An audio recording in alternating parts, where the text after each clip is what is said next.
étudiants, je suis assez là pour qu'on puisse continuer. Bon. En français et peut-être un peu en anglais. Donc voilà pour nos amis africains qui ne comprennent pas l'arabe. Et cette session aussi sera technique, si vous voulez. Bien. Donc comme vous savez, nous vivons une révolution technologique portée sur l'IA.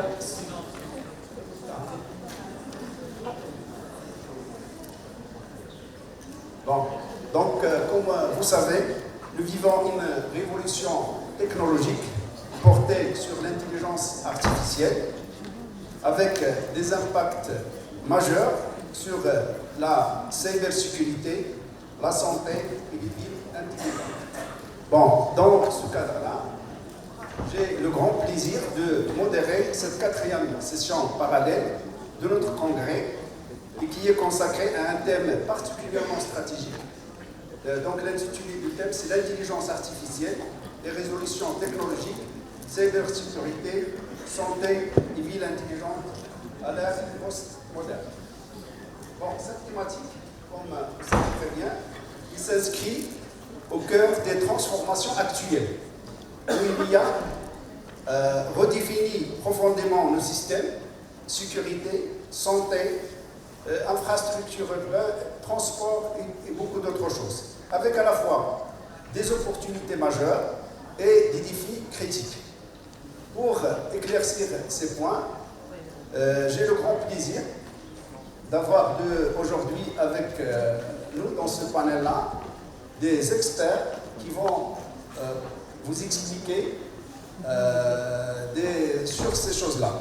Bon, donc je commence par présenter les intervenants. Donc j'ai professeur Saïdou, qui est professeur de mathématiques à l'école d'ingénierie digitale et d'intelligence artificielle, professeur au MEMA Montier, professeur aussi à l'école d'ingénierie digitale et d'intelligence artificielle et spécialiste en traitement d'images et bien sûr informatique. Puis Madame Sarah Boukhali, professeure Sarah Boukhali, aussi professeure à l'école d'ingénierie digitale et d'intelligence artificielle et qui est donc spécialiste dans le domaine de l'IoT et aussi la santé, elle encadre des étudiants sur la santé. Professeur Zindi, spécialiste en cybersécurité.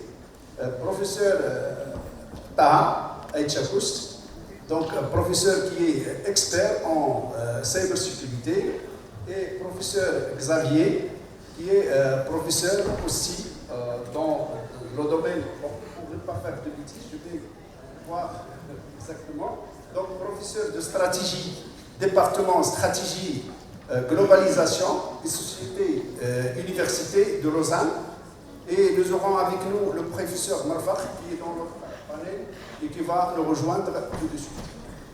Bon, donc je remercie tous les collègues et bien sûr je remercie chaleureusement nos étudiants qui ont pu supporter ces jours-là. Et bien sûr, je souhaite que ce congrès est très bénéfique pour vous. Pour favoriser des échanges riches et dynamiques, nous allons organiser cette session en 2 tours de table.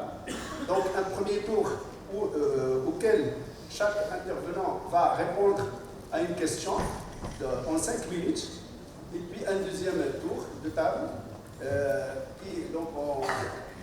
une deuxième, chaque intervenant va répondre à une deuxième question entre 3 et 4 minutes.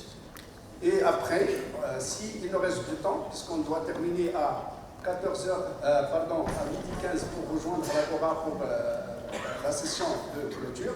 Et donc s'il nous reste du temps, on va poser ou bien passer à la salle pour poser des questions. Donc sans tarder, je vais commencer par le professeur Saïdou et je lui pose la question suivante. Monsieur Saïdou, pouvez-vous nous donner donc une brève introduction sur l'arrivée de l'IA et son évolution jusqu'à maintenant. Merci, professeur Bilali. Merci la présence. Donc, vraiment, ce mot, c'est un mot vraiment qui vous apparaît un peu un mot facile, mais il est arrivé pour révolutionner le monde, révolutionner l'industrie. Et ça va me surprendre en plus. Moi, vraiment, quoi que je vais dire, ça ne va pas être suffisant. Les 5 minutes, ça ne va pas être suffisant pour vous expliquer un peu comment cette technologie va aller plus loin. Mais je vais quand même essayer un peu de résumer les choses. Parce que je pense qu'il y aurait un deuxième tour, c'est ça? Donc, lorsqu'on parle de l'artificialisation de l'intelligence, il serait mieux de vous parler un peu de c'est quoi l'intelligence humaine. Il faut tout d'abord, lorsqu'on parle d'intelligence, l'intelligence artificielle, mais on doit comprendre c'est quoi l'intelligence humaine tout d'abord, et après on va voir comment les scientifiques ils ont pu artificialiser cette intelligence. Alors l'intelligence humaine, il fait partie d'un système biologique de pensée, et ce système biologique bien sûr, ce système qu'on appelle l'intelligence humaine est une composante prise en charge par le cerveau. Tout le monde ici, bien sûr, connaît c'est quoi un cerveau. C'est une partie biologique dans notre corps. Donc, et même ce cerveau-là, il est constitué de composantes. Et parmi ces composantes, il y a une partie biologique qui s'appelle le réseau de neurones. Ça veut dire un réseau de neurones, ça veut dire c'est un ensemble de neurones qui sont interconnectés l'une à l'autre.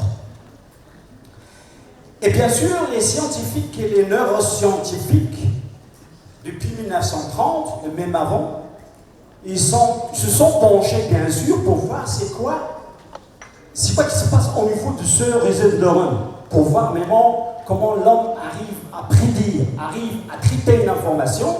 Et bien sûr, ils ont trouvé que plus que votre cerveau est très connecté, plus que vous devenez intelligent. Et ça, c'est bien sûr des expériences qui ont été faites en 1930 par des biologistes. Alors, je vous dirais bien sûr ici, si vous voulez travailler votre intelligence, il faut lire, il faut voir des films, il faut voyager, il faut avoir plus de données, il faut exercer beaucoup votre réseau de neurones. Donc, voilà l'intelligence humaine qui est prise en charge par un réseau de neurones. Mais, ce qu'on doit expliquer aux gens, c'est que ce système, ou bien cette intelligence, il fait une partie, c'est une interface parmi les 3 composantes. Il y a une composante réceptrice, ça veut dire des capteurs qui vont capter l'information, et l'information va se faire traiter ici, et après, il y a l'output. C'est comme ça maintenant, puisque je parle des input, output, après je vais parler des mathématiques. Donc, les capteurs que vous avez, les yeux, les mains, la touche, vous savez, les cinq capteurs que nous avons, maintenant l'être humain, les scientifiques, ils travaillent dedans. Ils travaillent pour essayer de machinaliser aussi les capteurs. On essaie de trouver à chaque fois l'ingénierie sur la langue électronique, l'ingénierie sur les caméras, l'ingénierie sur les écouteurs. Ça, c'est les capteurs. Pour arriver à un robot intelligent. Et on travaille dessus jusqu'aujourd'hui. Parce que la langue électronique, c'est encore difficile. Le nez électronique, c'est encore difficile. Puis il y a aussi l'output. Donc l'intelligence, elle fait juste qu'une partie. Composante, c'est une composante parmi les 3 composants. Input, traitement, output. Bien. Donc, comment je vais vulgariser cette chose? C'est lorsque vous voyez l'intelligence artificielle, c'est comme lorsque vous voyez un visage d'un chat et vous allez dire que c'est un chat. Ou bien juste vous allez voir une petite partie, je ne sais pas, de ma main, vous allez dire c'est un homme. Ou bien juste vous allez entendre ma voix, vous allez dire c'est une ortie. Alors c'est quoi qui se passe en fait? ce qui se passe, c'est que l'information, la petite information qui est rentrée dans votre, qui est bien sûr entrée dans votre intelligence, il y a une fonction mathématique dont je vais parler après, qui va extrapoler l'information. Ça veut dire qu'il va vous donner un poids à l'information plus un seuil, ça veut dire plus une erreur. Enfin, je vais vous expliquer que cette fonction, c'est vraiment n'est que AX plus B. Il faut bien chercher le bon A et le bon B pour bien trouver la bonne réponse. Donc, moi, je vous donne le visage d'un chat comme X. Le petit A va ajuster l'information, il va lui ajouter le petit B, et enfin, tu vas dire que c'est un chat. Et ça, bien sûr, je reviens à vous, parce que je vous ai dit que c'est con. Alors, et ça, en fait, c'est par apprentissage que vous allez trouver le bon A et le bon B. Excusez, il y a beaucoup de choses à dire, mais je vais laisser mes amis. Merci. Je vous remercie, cher ami. Et je passe directement la parole à Madame Oumeima pour nous expliquer un petit peu sur le traitement d'image et l'intelligence artificielle. Donc ma question, c'est qu'est-ce qu'un modèle apprend vraiment à partir des images? Alors, merci M. Milani pour l'introduction. Merci aux organisateurs pour cette opportunité d'échanger autour de l'intelligence artificielle. Alors qu'aujourd'hui, l'intelligence artificielle, elle voit, elle reconnaît les visages, elle reconnaît les actions d'une manière très très précise et très vite par rapport à nous les humains. Il peut aussi construire et générer des contenus, des textes, des images qu'on ne peut même pas les détecter de la réalité. Donc la question aujourd'hui, est-ce qu'elle comprend vraiment ce qu'elle voit? Donc pour répondre à cette question, on va prendre un cas très simple. Par exemple, le cas de si on demande à un modèle de détecter si par exemple c'est un jeu de football ou dans un environnement d'une caméra de surveillance, on va dire à cette caméra de surveillance, est-ce que c'est un environnement, est-ce que c'est un comportement anormal? Donc si on voit vraiment ce que le modèle voit, d'une façon surprise, on voit que le modèle il ne comprend pas vraiment ce qu'il voit, parce que par exemple le cas de jouer le football, le modèle il ne comprend pas le principe de football, il ne comprend pas l'intention du joueur, il ne comprend rien, mais il s'appuie sur des éléments très simples, comme le changement de couleur, comme les contextes visuels, pour connecter tous ces éléments et faire des corrélations, et enfin il va dire par exemple le terrain il est vert, donc on peut dire que c'est un match de football. Bien sûr, pour les modèles les plus avancés, ce n'est pas vraiment le cas, il y a d'autres choses à voir, par exemple les interactions entre les individus, par exemple, bien sûr dans le cas de vidéo, il faut voir le comportement dans le temps, c'est-à-dire la dynamique de mouvement, mais le principe il est toujours le même.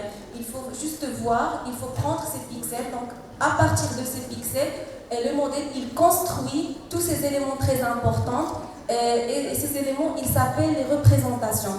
Donc, on trouve dans le monde de l'intelligence artificielle théorique ce mot representation learning. Les représentations, ce sont un élément très important et le modèle cherche à gagner des représentations riches qui combinent des éléments très importants comme les objets, les formes. Donc, il commence par des contours, des textures, des coins, et après, il combine tous ces éléments pour dire, par exemple, que c'est l'action suivante. D'une part. D'autre part, la représentation, c'est une manière dont le modèle transforme ces pixels en des formes très importantes. Donc, ces informations sont combinées pour créer des structures plus complexes. Donc le point clé, c'est de créer une bonne représentation qui n'est pas juste une transformation de données simples, mais une représentation qui contient tous les éléments importants pour le traitement. Par exemple, pour le traitement des actions, il faut créer des représentations qui contiennent la dynamique de temps, les interactions entre les individus et bien sûr les éléments spatiaux dans le traitement. Merci. Merci. Merci, professeur Oumeima. Voilà donc cette le traitement d'image, c'est une partie très très importante dans l'intelligence artificielle et surtout dans le domaine de la santé. Donc c'est pour cela que je passe à Madame Sarah pour lui poser la question suivante. Comment l'IA a pu améliorer la santé? Merci professeur Lilani pour cette occasion en fait, d'échanger avec les étudiants sur un aspect très important de l'IA qui est le volet santé. En effet, dans le secteur de la santé, l'IA n'a pas juste proposé quelques inventions, mais elle a plutôt changé tout l'écosystème de la santé en introduisant beaucoup d'innovations techniques, par exemple, qui peut aller du point de diagnostic. Donc, l'IA, l'utilisation des outils l'IA permet de diagnostiquer d'une façon plus efficace, surtout dans tout ce qui est en fait imagerie, c'est-à-dire imagerie médicale. Les outils IA peuvent nous lire en fait les scanners, l'IRM d'une façon beaucoup plus performante que peut faire un radiologue. C'est ce qui a été discuté déjà dans la session hier. Le directeur de CHU a bien confirmé ça, que côté traitement image, l'IA offre un niveau impressionnant en termes de diagnostic et de lecture des images. Autre chose, l'utilisation d'IA permet en fait de personnaliser le traitement médical. Donc à travers l'analyse de Big Data et l'entraînement des modèles, on peut actuellement prédire les risques des maladies rares, mais aussi personnaliser les doses et les traitements appropriés à chaque patient d'une manière très précise. Un autre volet dans lequel on trouve l'intervention de l'IA dans le domaine de la santé, c'est quand on combine l'utilisation des modèles IA avec la robotique en termes de chirurgie, mais également pour tout ce qui est diagnostic à distance, en combinant l'utilisation des modèles IA avec les gadgets IoT, en fait, les objets connectés. Donc ça permet de suivre, en fait, d'assurer le suivi des patients à distance, et ça permet d'apporter justement un point très important qui est l'accès aux soins médicaux dans les zones rurales. Parfois les patients, ils ont du mal à se déplacer à chaque fois jusqu'au CHU, donc à travers les outils IA, les outils IoT, actuellement aujourd'hui on peut assurer un suivi à distance des patients. Également, côté gouvernance aussi, c'est-à-dire pas traitement, pas diagnostic, mais côté gouvernance de toute l'infrastructure médicale, que ce soit au niveau des centres hospitaliers. Donc on peut, avec les outils IA, prédire les flux de patients aux urgences dans certaines périodes, et ce qui nous permet en fait d'affecter et de gérer plus efficacement les ressources médicales. Et donc c'est pour ça on peut dire que l'IA offre une opportunité très importante pour changer tout l'écosystème de santé et pas seulement le traitement des patients. Et ce qui nous ramène justement à dire, oui, les points positifs, on est tous d'accord, il y a des points positifs, mais est-ce que c'est le seul volet que peut offrir l'IA? Est-ce qu'il n'y a pas un visage caché derrière? Donc je peux peut-être laisser ça pour la deuxième intervention. Merci.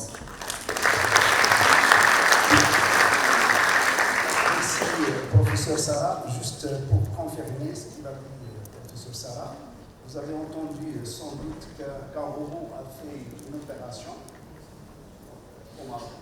mais bien sûr, le robot n'a pas fait l'opération. Là, c'est la robotique qu'on dit. Donc il y a d'abord l'intelligence artificielle qui a multiplié les images 10 fois, et puis avec le robot, on a pu aller directement vers la partie, c'est des problèmes pour ne pas toucher des nerfs à côté. Donc c'est ça. Normalement, le robot n'a pas fait l'opération comme on croit. C'est-à-dire qu'on n'a pas donné personne jusqu'à maintenant ne peut donner sans encore un robot et tu fais l'opération. Mais c'est la robotique exactement, et nous avons le grand plaisir d'avoir dans notre établissement une filière qui est robotique. Bon, je continue toujours dans le domaine de la santé par le professeur Marfak, et je lui pose la question suivante. Quel est le rôle de l'IA en biologie et en sciences médicales? Donc, d'une manière générale, c'est la biologie et les sciences médicales. Merci, professeur. Merci, cher ami, professeur Hilali, d'avoir posé cette question. D'ailleurs, il y a une partie de réponse, peut-être qu'on les a déjà entendues hier, lors de la table ronde avec le professeur Mouchari sur l'utilisation de l'IA dans le domaine médical. Peut-être pour compléter, je compléterai par l'utilisation dans le domaine de la biologie. Alors pour peut-être répondre à cette question, professeur Hilali, j'aimerais revenir un quart de siècle en arrière, précisément en l'année 2001. Cette année 2001 a été marquée par la publication, la première fois, du génome humain, donc dans deux revues internationales, donc Science et Nature. Alors c'est la première fois où on a vraiment vu le génome humain avec un consortium international. Ça veut dire que le génome humain, on a supposé maintenant par consortium, il est composé de 30 000 gènes. Imaginez que chacun de nous, lorsqu'on va séquencer son génome, donc ça veut dire qu'on aura une grande quantité de données, donc 30 000 gènes, et chaque gène il a une taille qui va de, on va dire, 100, 200, 300, jusqu'à 3000, 4000, jusqu'à 5000 parfois, paires de base. Donc les paires de base, donc c'est les ACG et T.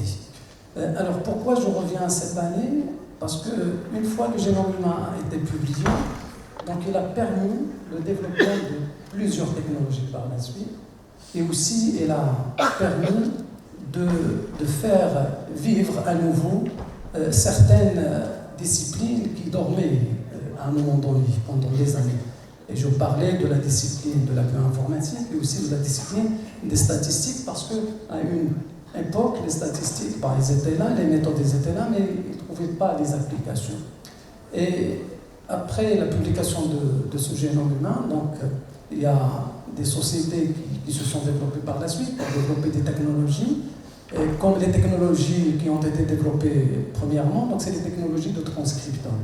Rapidement, qu'est-ce que ça veut dire un transcriptome? Pour les collègues de biologie, du domaine médical, ils le connaissent. Donc c'est l'expression des gènes tout simplement. Donc chaque gène, donc sa quantité d'expression, comment il est exprimé chez une personne quelconque, une personne malade ou pas malade. Alors on avait vu le développement de certaines technologies, ce qu'on appelait à l'époque les puces à ADN.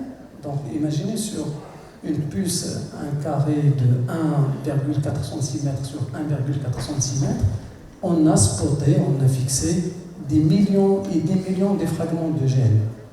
Et lorsque j'ai un échantillon d'un patient, donc on va passer par l'hybridation sur cette puce et on aura l'expression du génome tout entier. Et là, donc, le problème qui s'opposait avant, donc, c'est le traitement d'image. Et là, heureusement, il y avait des méthodes de traitement d'image qui permettaient de sortir ces quantités, ce signal d'expression. Et par la suite, le traitement et l'analyse de cette matrice de données qui était massive pour pouvoir finalement chercher pour un patient donné, si je prends le cas, par exemple, d'un patient qui est atteint d'une pathologie comme la leucémie lymphoïde chronique, on pourrait carrément voir quels sont les gènes qui sont dérégulés, parce que les gènes, ils fonctionnent dans un réseau. Donc chaque gène, donc, il est dans un réseau avec d'autres gènes. Il y a des signaux qui passent entre ces gènes, comme dans le cas des réseaux de neurones. Et après, donc, il y avait le développement de méthodes de statistiques qui sont spécialisées dans le traitement de ces données, pour pouvoir détecter les mutations carrément pour certains patients. Et petit à petit, donc, le développement a continué. Donc, tout ça grâce à une publication du génome. Donc, on a vu un développement énorme pendant les 25 dernières années. Après, on est passé à ce qu'on appelle le séquençage à haut débit. Donc, au lieu de prendre la puce sur laquelle on a déjà fixé des gènes et ainsi de suite, non. Donc, je prends un échantillon d'un patient, je le passe dans la machine, donc c'est le séquençage à haut débit, et à la sortie, j'ai une matrice de données qui peut aller jusqu'à 10 gigas de base. 10 gigas de base, donc ça veut dire que c'est le traitement après informatique et le traitement statistique qui s'impose. Et petit à petit, donc, les chercheurs ont commencé à produire de la data de séquençage. Et jusqu'à l'année 2000, c'est là où on voit le développement carrément de l'application de l'intelligence artificielle sur ce genre de données. Imaginez que vous avez des milliards de données sur lesquelles ou à partir desquelles on aimerait sortir un gène qui est dérégulé. Donc si je prends par exemple ce qu'on appelle en biologie un gène qui s'appelle P53, le gène P53 c'est ce qu'on appelle le gardien du génome. Donc c'est lui qui est responsable sur l'apoptose, donc la mort cellulaire programmée. Donc c'est des défaillances, c'est des dérégulés, parce qu'il travaille dans un réseau, donc il ne va pas envoyer le signal à d'autres gènes qui, eux, vont arrêter la prolifération cellulaire. Et dans ce cas-là, si on arrive par l'intelligence artificielle et par les algorithmes de deep learning, et c'est ce qui est fait jusqu'à maintenant, pendant les 5 dernières années, on a vu pour la première fois que ces algorithmes ils sont très intéressants parce qu'on peut prédire, parce qu'il y a des pathologies comme la leucémie lymphocytique chronique, ce qu'on appelle les lymphomes indolents, qui peuvent commencer à un âge très jeune, mais on les voit qu'à partir d'un certain âge avancé. Et du coup, cette méthode, ces algorithmes d'intelligence artificielle sur ce genre de données, ils peuvent améliorer le diagnostic précoce de certaines pathologies. Je vous remercie. Merci. Merci, professeur Lafaq. Il a parlé, son intervention, il a parlé de données, c'est-à-dire depuis 2010. Donc l'intelligence artificielle, elle est très très ancienne, bon, pas très ancienne, c'est-à-dire depuis les années 40, mais qui a révolutionné l'intelligence artificielle, c'est les données. C'est maintenant avec l'Internet et tout ça, donc chaque jour, on a 1 milliard d'images par jour. Et par an, on a des 175 zétabytes, c'est-à-dire de données par an. C'est des statistiques de 2024 au 2027. Ça veut dire quoi? Donc c'est les données. Donc normalement, maintenant on parle d'autre chose, mais normalement qui a révolutionné, qui n'est pas très nouvelle, mais les données, c'est ça. Donc c'est pour cela, les images et tout ça, tout ce qu'on dit maintenant, elle est enregistrée. Tout ce qu'on dit. Même si tu as ton téléphone, tout ce que tu écris, il est enregistré. C'est une donnée qui peut être utilisée quelque part. Bon, sans tarder, je passe la parole au professeur Xavier. La question suivante. Quel est l'impact de l'IA au-delà de la dimension technologique?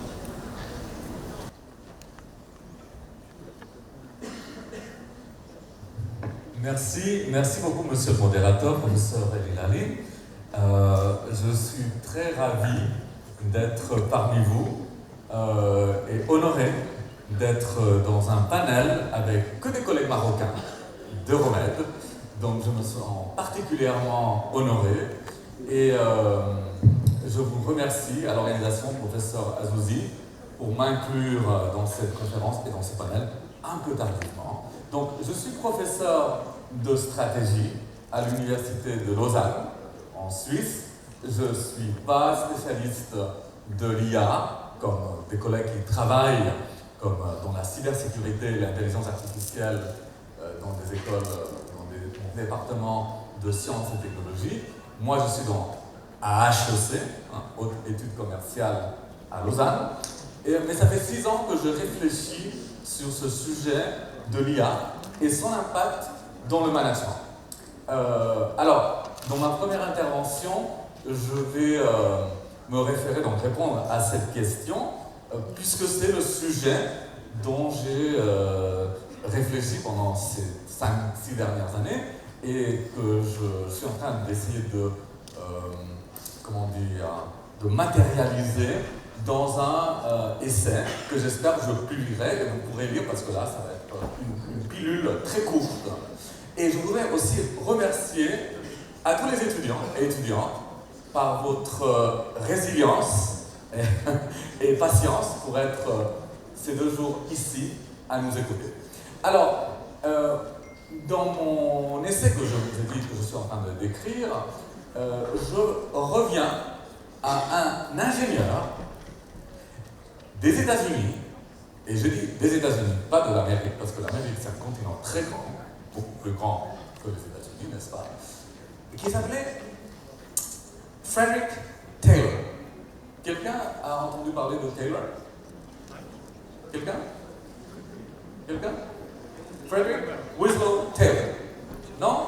Oui.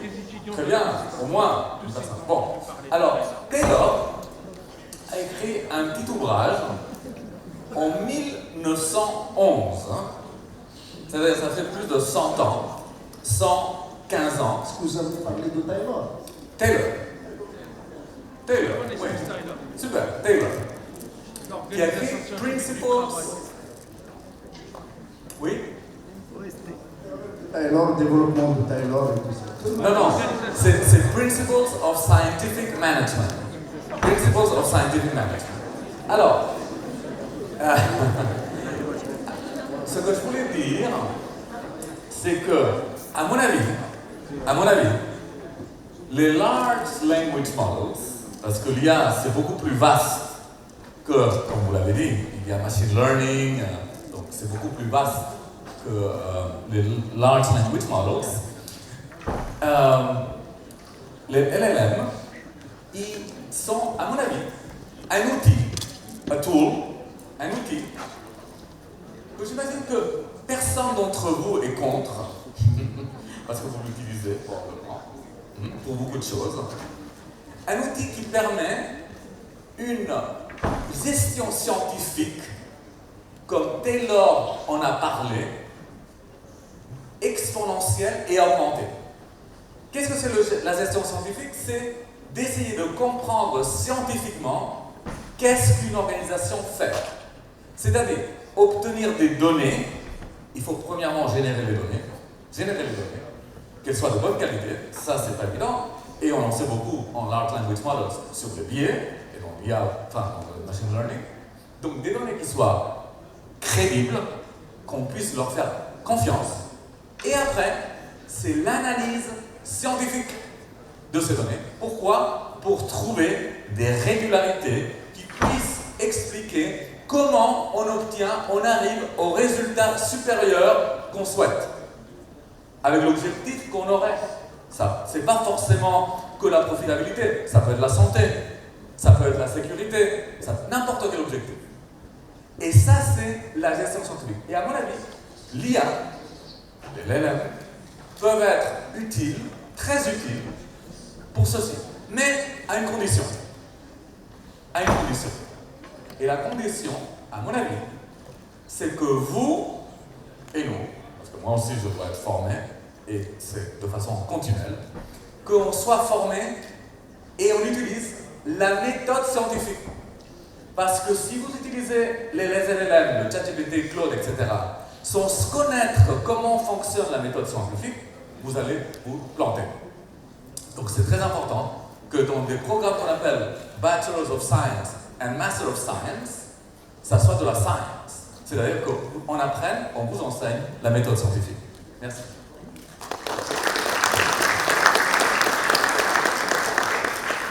Donc, merci professeur.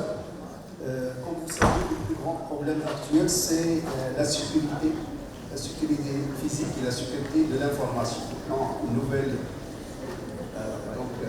Une nouvelle sécurité, un nouveau problème, et la sécurité. Donc c'est pour cela que je vais laisser les deux derniers spécialistes en cybersécurité. Et je commence par le professeur Zindi, professeur Taras. Donc, le professeur Taha, je vais poser ma question en français. Là, tu can answer in English if you want, because I think that you prefer English. Okay? Donc, comment l'IA a transformé la cybersécurité? Hi everyone.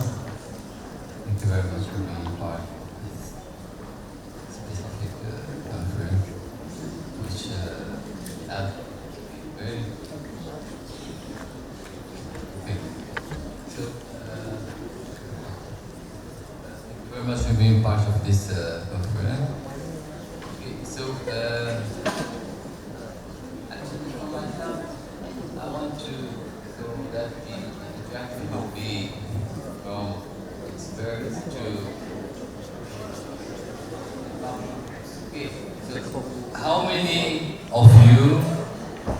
have used AI in some specific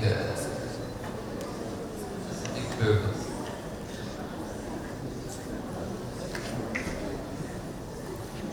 Can you raise your hand?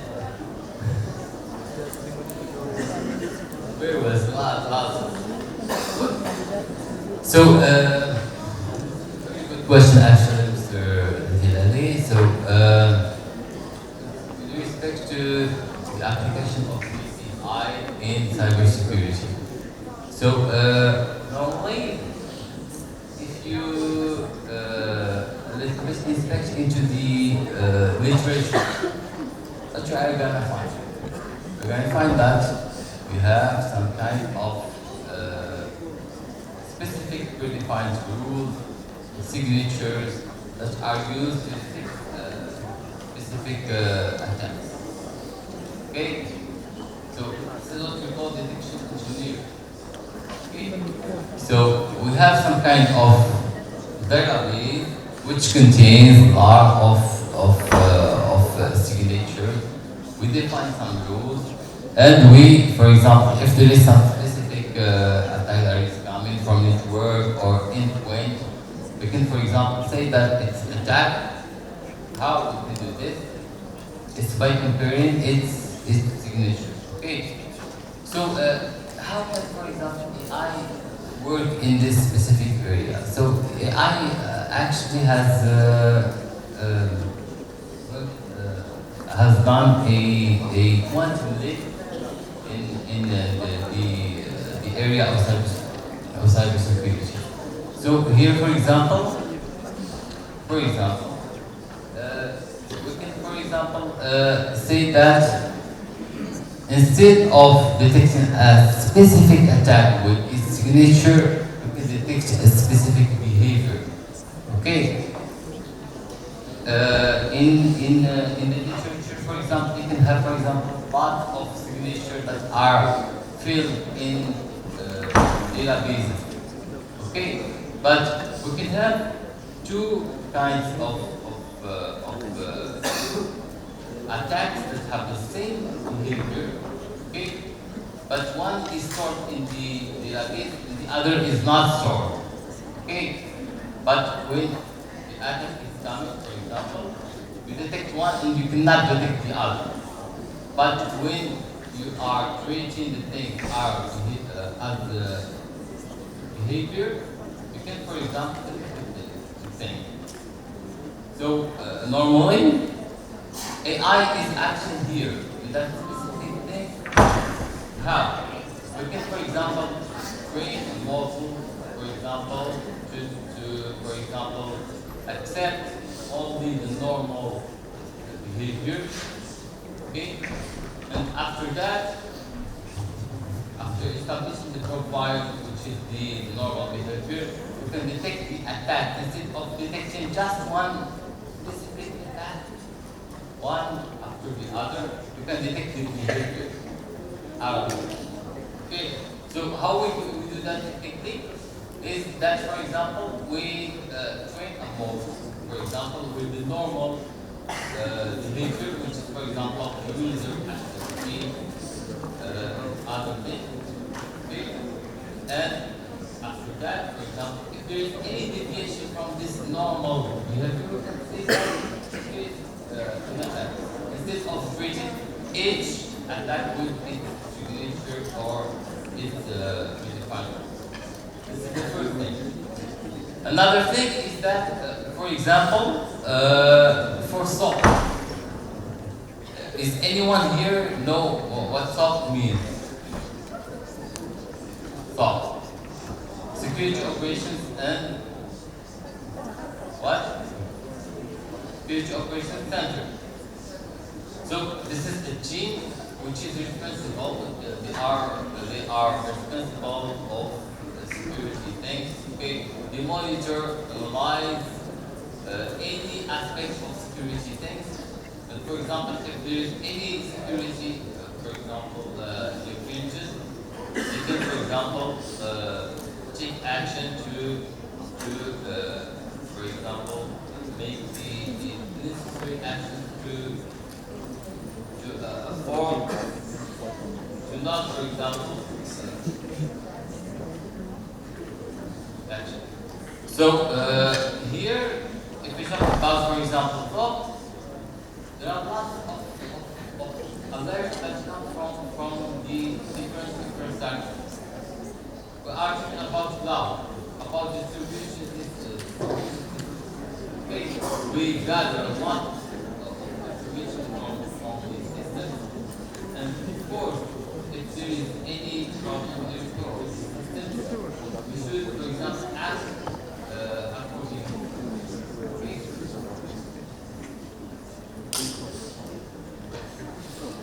So here, for example, instead of treating any action, because there is lots of alerts that are, for example, coming from dogs which are positive. Do not treat all these alerts accordingly. So we should prioritize these actions. Okay. So to prioritize this action, we can use AI here. For example, if you have alerts here, for example, you can use some kind of AI model to prioritize actions. You can, for example, make actions as benign or, for example, malicious. And after this, we can, for example, say that this specific action is, for example, malicious, and this one is of another thing. So for this specific action, we can use, for example, any type of AI model, okay, specific action, and we can say, for example, that this action is malicious and another is malicious. Okay, so this is another thing. So there are other things, for example, we can, for example, talk of a lot of things, because in some, for example, we can gather lots of logs, but the matter of using AI is that we can feature engineer the information or the logs and convert them into some kind of actionable action. Merci beaucoup, Monsieur Taha.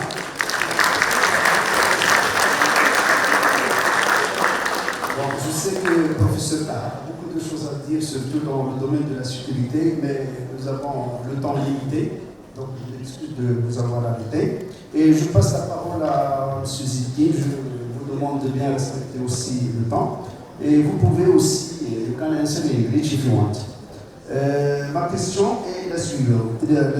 Quels sont les risques émergents associés au système piloté par l'intelligence artificielle dans les secteurs critiques et quelles stratégies peuvent garantir leur sécurité et leur résilience? À vous. Thank you very much for having us. Now, cybersecurity and artificial intelligence is a complex combination. So the first thing is that artificial intelligence is double-edged, and it's invading every facet of life.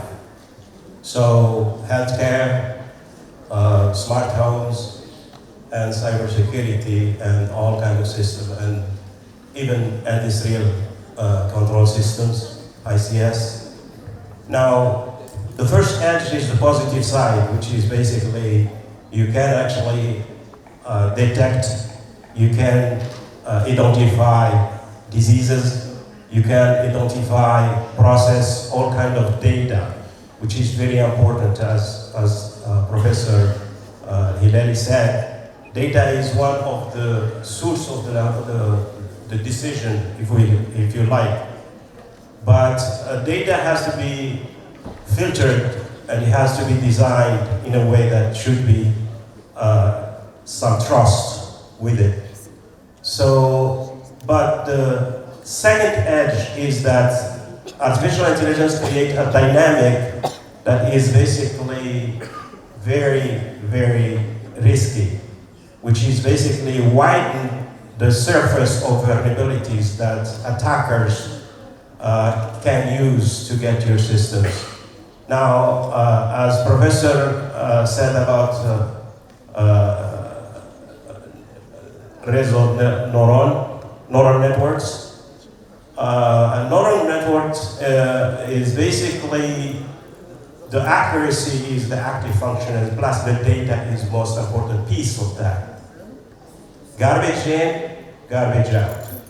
So hackers, they play on this kind of techniques. So there is an attack that is really important, and you have to don't believe in anything that you just ChatGPT or others tell you, but you have to confirm. Why? There is an attack that is very specific to this type of to change the decision. It's just you have to poison the data. It's called data poisoning, which is basically changing the data to make sure to give you the right or the result that you want. So, and including this in actions such as in ICS and through industrial control systems, which is basically, it's not only digital control, but it's physical. Now, what happened with Stuxnet, for example, on the nuclear power plant in Iran, or nuclear centrifuge, which is basically Stuxnet played a role of changing or basically changing the action of the centrifuges in a point where they get to the point where resonance, which actually, par consequence, destroy all those centrifuges that cost millions and millions of dollars. That means artificial intelligence is not only a good thing to use, but it is actually another facet, the dark side of it, which may actually impact lives and our environment. So be cautious. Thank you very much, Mr. Zindi. Bon, donc, on va commencer le deuxième tour et je souhaite que nous soyons en bref, donc dans 3 minutes. Bon, vous savez que les mathématiques, c'est la base de toute la science. Et donc, bien sûr, il y a quelque chose derrière qui est la mathématique. Donc, je demande à M. Saïdou Nordi, comme spécialiste en mathématiques, et donc, quelle est la base mathématique de l'IA? Merci beaucoup. Modestement et simplement, avec simplicité, les mathématiques restent une discipline vivante pour l'avancement de la science, de toute la science. La science, il évolue, il se développe en fonction des besoins quotidiens. Si on a besoin de quelque chose, c'est sûr que l'être humain il va travailler pour trouver la solution. C'est pour cela que la science évolue. Alors, l'intelligence artificielle est arrivée, bien sûr, comme je respecte mon professeur, c'est ma femme. Donc, je parlais tout à l'heure de réseau de neurones. Donc, on va parler d'un neurone. Je ne sais pas si c'est la neurone ou le neurone, c'est majuscule. La neurone. Je l'appelle la neurone. Donc, le premier scientifique, il avait pensé à machinaliser et artificialiser, même je peux dire instrumentaliser cette neurone. Donc, il a vu que cette neurone, il y a X qui rentre, il y a Y qui sort. Donc, il y a un input, il y a quelque chose qui se fait, il y a quelque chose qui se donne à la sortie. Donc, nous, les mathématiciens, on appelle ça une fonction f de x. Donc, x, f de x, y. Donc, après, bien sûr, avec la recherche, ils ont trouvé que c'est une fonction parfaitement simple, une application affine à x plus b. Ça veut dire, si on fait entrer, comme j'avais dit tout à l'heure, une petite information x, un petit visage d'un champ, quelque chose, on va fitter sur le A, jouer sur le B, de telle façon à ce que ça donne un chat. Avec apprentissage, on va avoir le bon A et le bon B. Bien, ça c'est en 1930. Après, le besoin. Le besoin a augmenté, bien sûr, pour aller chercher 2 neurones, 3 neurones. Et on a trouvé qu'on a pu construire une fonction mathématique qui s'appelle le perceptron, c'est avec Turin. Turin, c'est le besoin, c'est la guerre. C'est la guerre de Hitler qui a poussé les Anglais, et M. Turin, le mathématicien, a bien sûr assemblé toutes des couches de neurones. Ce qui nous donne, j'ai oublié de dire tout à l'heure, pour une seule neurone, on parle de machinerie, une seule neurone. Lorsqu'on parle de plusieurs neurones, multicouches, ça veut dire une matrice. C'est le plus A, c'est devenu A, une matrice de coefficients. Là, on parle de, bien sûr, AX plus B. X devient un vecteur d'information et B devient un vecteur comme R. C'est le vecteur. Donc, je finis. Donc, là, M. Turin, il a pu, bien sûr, modéliser mathématiquement tout un multicouche qu'on appelle le deep learning. Le deep learning, ça veut dire qu'on a plusieurs neurones avec un apprentissage très approfondi. Et le deep learning est évolué jusqu'aujourd'hui. Bien sûr qu'on est en train de modéliser encore la prédiction, etc. Mais je vais vous dire pour finir, s'il vous plaît, chers étudiants et chers chercheurs, que l'intelligence artificielle ne peut pas exister sans big data. S'il n'y a pas de données, il n'y a pas de nourriture. La nourriture de l'intelligence artificielle, c'est les données. Si les données sont fausses, le résultat sera faux. Merci beaucoup. J'ai beaucoup de choses à dire.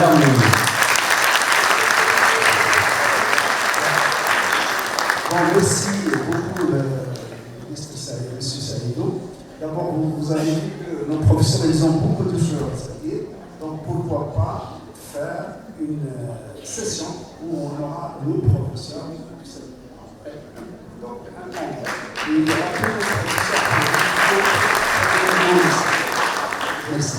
Bon, donc, et puis, je suis mis une petite chose, c'est qu'on croit que l'intelligence artificielle, sur l'eau, c'est des mathématiques compliquées. Alors que M. Saïd a montré que c'est le plus simple des mathématiques. C'est AX plus tout le monde sait que x égale à x plus 1, fonction linéaire, droite. Et bien sûr, après, c'est la matrice A, c'est une généralisation. Bon, moi aussi, j'ai beaucoup de choses à dire, mais je ne peux pas continuer, faute de temps. Bon, je passe la parole maintenant à Mme Ounema, au revoir. Et je vous pose la question suivante. Vers où va l'IA dans l'analyse des images vidéo? Alors, merci, Monsieur le Président. Pour cette question, les modèles de l'IA sont already très performants, très compétents. Ils peuvent analyser, reconnaître et même détecter. Et aujourd'hui, on voit que ces modèles, ils vont vers la compréhension. Et quand je dis compréhension, ça veut dire répondre aux questions suivantes. Qui fait quoi, avec qui, dans quel contexte et pourquoi. Bien sûr, tout ça dans le domaine de la vision. Donc, pour répondre à ces questions, il faut bien des modèles plus performants, il faut des représentations plus riches et une modélisation de temps plus performante, aussi que l'utilisation des modèles multimodales, c'est-à-dire la combinaison de vision, image, texte et contexte.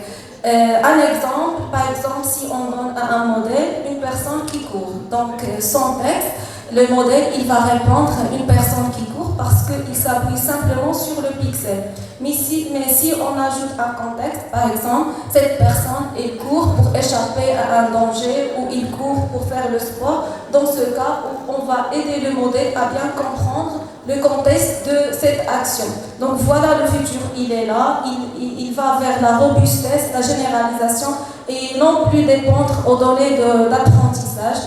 Et aussi, on a un axe très important qu'on voit aujourd'hui, c'est l'éthique. Il faut donner à ce modèle des données responsables parce qu'on sait déjà que les données ne sont jamais neutres, ils reflètent le monde tel qu'il est. Donc c'est très important de voir ce point-là parce que, surtout dans les domaines critiques comme la santé et la sécurité, donc si on veut vraiment donner à l'intelligence artificielle cette responsabilité de prendre les décisions, donc il faut bien voir ces éléments envers la société. Voilà, merci.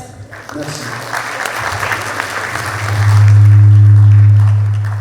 Merci, professeur Omeima. Bon, et maintenant, je passe une autre fois à Madame Sarah. Donc, on a parlé de l'intelligence artificielle dans le domaine de la santé, mais une question qui peut nous interpeller. L'intelligence artificielle est-elle en train de transformer la médecine en améliorant réellement la qualité des soins, ou bien il risque au contraire de déshumaниser la relation patient-médecin? C'est-à-dire qu'on n'aura plus besoin de médecins. Est-ce qu'on va arriver un jour où on n'aura plus besoin de médecins? De toute façon, ces questions que je pose aux élèves, vous pouvez nous répondre. Merci Sylvie. Alors pour répondre à cette question, on ne peut pas en fait trancher. On aura toujours besoin de médecins, rassurez-vous madame, ça c'est sûr. Mais en fait, on pourra en fait discuter les points positifs qu'on vient de citer tout à l'heure, c'est-à-dire, vous avez dit monsieur Malfaq, les modèles IA peuvent nous permettre de prédire en fait des maladies beaucoup en avance. Ça peut, comme j'ai dit tout à l'heure, faciliter l'accès aux soins médicaux pour les gens qui se trouvent dans des zones rurales. Ça peut également réduire la pression. Vous savez, comme vous avez tous, on a un besoin énorme en termes de staff médical, donc ça peut aider et alléger un peu les médecins. Ça peut personnaliser les traitements que j'ai dit, comme j'ai dit tout à l'heure, mais il n'y a pas que ça. En fait, l'utilisation de l'IA, ou des modèles IA, implique beaucoup d'utilisation avec précaution, en fait, avec beaucoup d'attention. C'est-à-dire, point de vue déjà éthique, comme vient de dire ma collègue, que ça soit dans l'équitabilité de l'accès à l'utilisation des modèles IA, parce que, comme vous savez, les modèles, ils s'entraînent sur des datas. Et les datas, ils ne sont pas toujours représentatifs de toutes les catégories sociales et les catégories en fait, qui existent. Donc, il y a un risque, bien un besoin pour tenir en compte cette équité entre les différentes personnes qui vont utiliser ces modèles IA. Il y a aussi l'aspect sécurité des données. Donc, les données médicales, ce sont des données très critiques. Donc, les utiliser n'importe comment, c'est vraiment un risque très, très important. Mais il y a aussi le point clé dans tout ça, c'est la relation humaine entre le patient et le médecin. Donc, avec l'utilisation de l'IA, on risque en fait d'accentuer la faille entre le médecin et le patient et de perdre cette connexion émotionnelle, je dirais d'abord. Donc, cette empathie entre le médecin et le patient. Aujourd'hui, nous tous, quand on commence à sentir des petits symptômes, le premier réflexe qu'on fait, c'est consulter ChatGPT d'abord avant d'aller voir un médecin. Et donc, si on continue à utiliser les outils IA, oui, bien sûr, ces outils vont être chaque jour beaucoup plus performants. Donc, on aura tendance à les utiliser beaucoup plus et abandonner, en fait, commencer à abandonner cette relation médecin-patient. Et le médecin, en tant qu'être humain, il ne pourra jamais être remplacé par un outil IA. Donc la question est plutôt, et qu'on doit se poser, c'est pas est-ce que l'IA va remplacer le médecin un jour, mais plutôt comment les médecins d'aujourd'hui vont utiliser les outils IA pour renforcer, pour profiter de leurs avantages technologiques et leur en fait, puissance pour les aider, pour les assister, pour essayer d'améliorer cette relation patient-médecin et fournir en fait des soins de qualité aux différentes personnes qui en ont besoin. Ouais. C'est vrai, déjà la data, parce que chaque personne est une infinité de data. On a dit qu'on cherche dans la data, mais déjà, chaque personne, c'est une infinité de la data. C'est-à-dire l'IA maintenant, elle cherche dans les données ce qu'il a. Mais nous cherchons dans la nature. L'image, c'est un ensemble de pixels. Alors que nous voyons la continuité. Il n'y a pas de continu en réalité. Donc je crois que nous sommes trop loin d'être remplaçés. Bien sûr, il y aura des choses qui seront utiles, mais je crois que il y a avec l'évolution actuelle de l'IA, il faut peut-être 10 milliards d'années pour penser un jour, si l'IA ne mange pas elle-même, ne se tue pas elle-même, peut-être un jour, il sera le prochain. De toute façon, je ne vais pas entrer dans la philosophie, mais je demande à mes collègues de respecter le temps et je dois le respecter moi-même. Donc je passe au professeur Xavier. Comment l'IA peut contribuer au management des organisations dans les villes et en particulier des interactions entre organisations publiques et civiles. Merci beaucoup. Alors, je voudrais aussi dire que je suis ravi de voir 2 femmes collègues dans le panel et autant de femmes dans la salle. C'est super. Bravo, monsieur le modérateur ou la personne qui a fait la confection de cette séance. Alors, 3 minutes, 3 idées et un prologue. Préambule. Les profs, on aime bien la discussion, n'est-ce pas? Et alors, je vais exprimer mon désaccord avec mon collègue qui est à votre droite, monsieur le modérateur, parce que je pense que la base de la science, ce n'est pas les mathématiques. Enfin, c'est le raisonnement logique qui est dans les mathématiques, mais qui est plus général que la notion de mathématiques. Et la clarté dans le raisonnement logique, il faut d'abord la clarté dans les termes qu'on utilise. Savoir, donc, définir clairement de quoi on parle. Et c'est bien un des problèmes de l'intelligence artificielle parce que parfois on ne sait pas vraiment de ce qu'on parle. Bon, ça c'était le préambule. Première idée, l'IA, les Large Language Models, peuvent être bien évidemment aussi utilisés pour les interactions entre organisations dans une ville, dans une région, dans un État, pour savoir, essayer de voir si les données sont véritables, crédibles, de connaître avec un certain détail la situation, l'évolution historique et la situation actuelle, et même peut-être leur demander de faire de la prospective à l'IA, de comment cette ville, cette relation va évoluer à l'avenir. Ça peut être très utile. Et les villes et les régions et les pays, ils sont en même temps en concurrence, en compétition pour des ressources, soit-il du capital ou du talent, comme vous.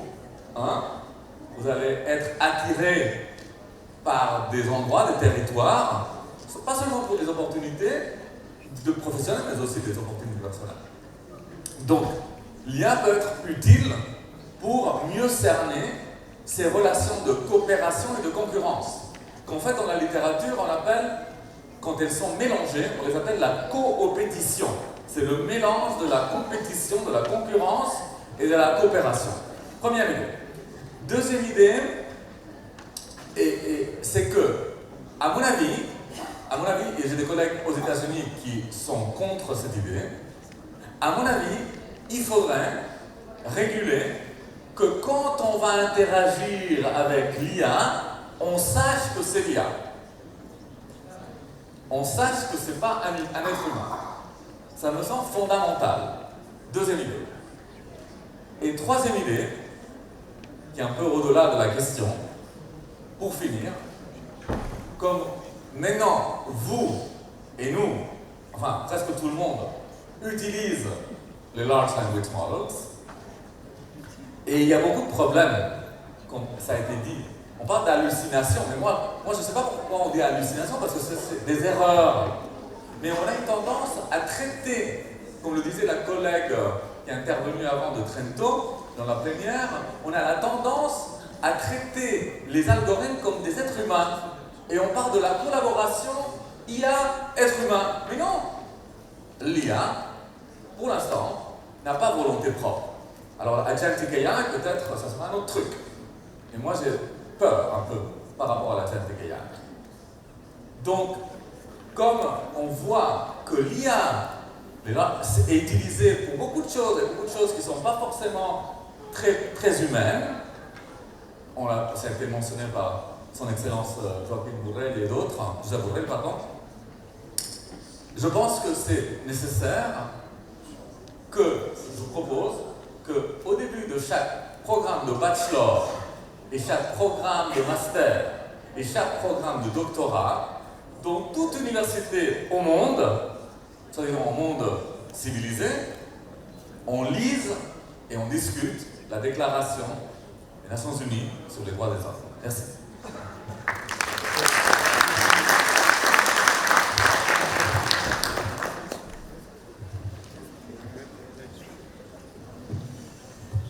Merci, professeur. Je passe la parole à donc, puisqu'il y a et ainsi de suite, l'IA elle-même ne constitue-t-elle pas un risque de supprimer?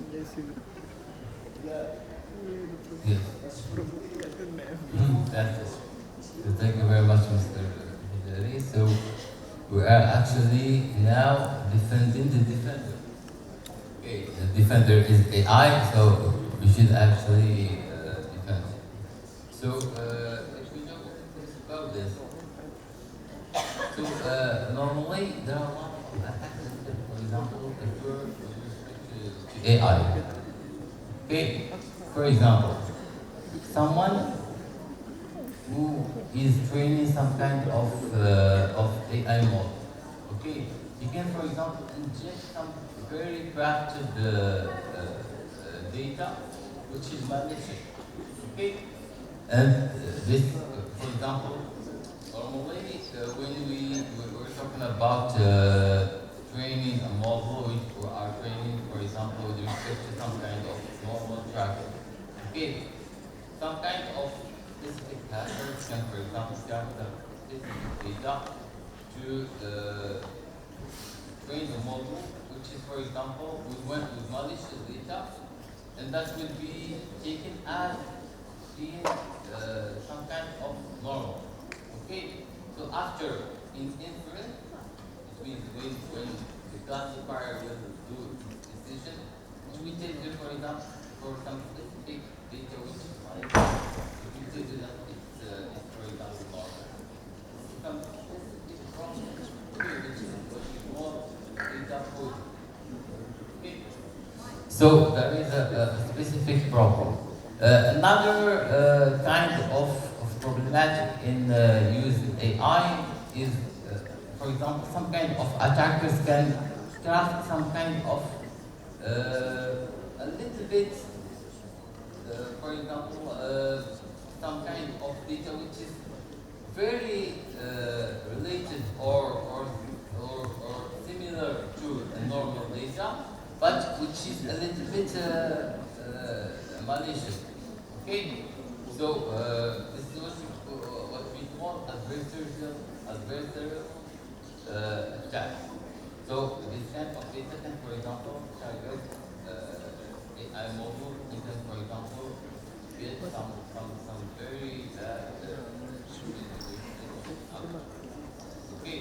So if we a little bit summarize the thing, it is the adversarial attack, and also, for example, some specific data that can seem, for example, normal, but after all, it is malicious. Okay, so these are a little bit, so data poisoning and adversarial attack. These elements can, for example, harm AI. So AI can use any domain, okay, it's good very, but we should keep it not just as a tool, but as a system. So there is a specific pipeline in which we think we should get into any specific stage of training from data using API, instant training, and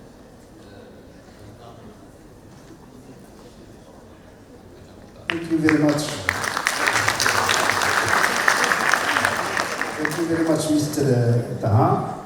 Je passe la parole à M. Zaidi pour continuer dans le domaine de la cybersecurity. Okay, thank you very much. Well, basically, as the colleagues discussed, artificial intelligence is an amplifier of problems too. So it can be positive, it can be negative. So the surface of vulnerabilities is expanding. So therefore, we cannot tell anything about, that is safer or is secure or something like that. So we have to use it against itself. So if the artificial intelligence is used by hacker to get to systems, we have to use artificial intelligence to defend that by using IDS and intelligence systems for intrusion detection systems. Another question that I really want to answer is basically what you said. We have to know that basically artificial intelligence, when we are discussing with a chat or something, we need to know it's a chat. Well, to my opinion is basically sometimes the chatbot is very nicer than humans. Okay, and that can be actually a comforting zone for quite a bit of people. So that's very important. Another thing that is really important is that the sky is the limit for artificial intelligence. And truth is well far reached. So if I can make Stati actually sing Al-Alwa in English, so I can do anything else. So you know what it is. If I can actually, that's, deep fake, I can create a video, fake news, and that means you have to, my final thing is that you have to take artificial intelligence with a grain of salt. That means you have to be very cautious when you are using that in your classes, in your life, and in your environment. Thank you very much. Thank you very much. Thank you very much, Mr. Zildi. Et pour terminer, je passe la parole à Monsieur Marfak en tant que directeur de CEDOC pour nous parler des perspectives dans le domaine de l'IA. En bref, c'est bon.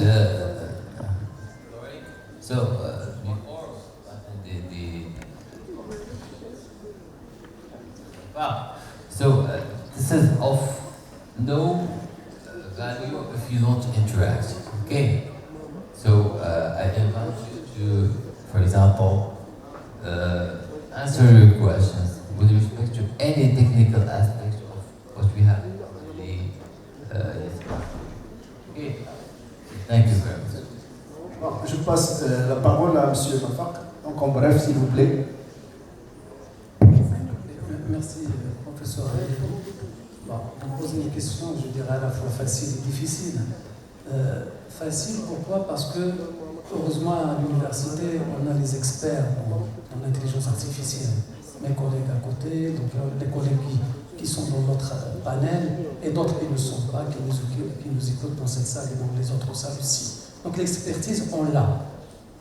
Par contre, la difficulté, parce que tout le monde, parce que l'intelligence artificielle, donc c'est un domaine d'actualité, et à travers le monde, tout le monde travaille sur l'intelligence artificielle. Et là, on a la concurrence.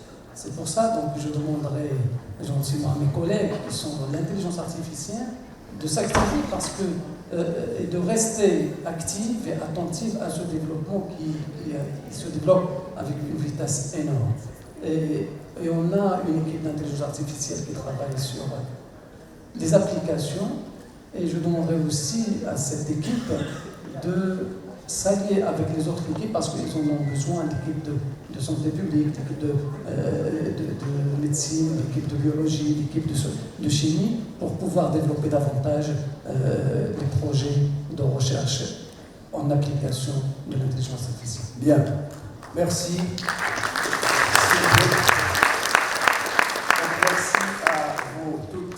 Tous, vous êtes excellents, nos étudiants, vous avez resté avec nous pendant 2 jours. Je vous félicite et je vous remercie. Et pour, s'il vous plaît, Thank you very much. Merci de rester avec nous encore une petite demi-heure pour la clôture. Nous allons ensemble à l'Agora pour la cérémonie de clôture. Donc, je vous s'il vous plaît, pas s'il vous plaît, s'il vous plaît. donc d'aller directement à la gorge. Et merci. S'il vous plaît. 1 minute, Mr. Hilali. S'il vous plaît. S'il vous plaît. So, we should have some kind of specific prize for the public. We didn't have any questions with respect to you. We would have to give you some kind of question, okay, with the prize, okay? So my question is the following. Is it to, how can we, for example, detect 0 days attacks, which are the attacks that are new, we don't know about it, okay?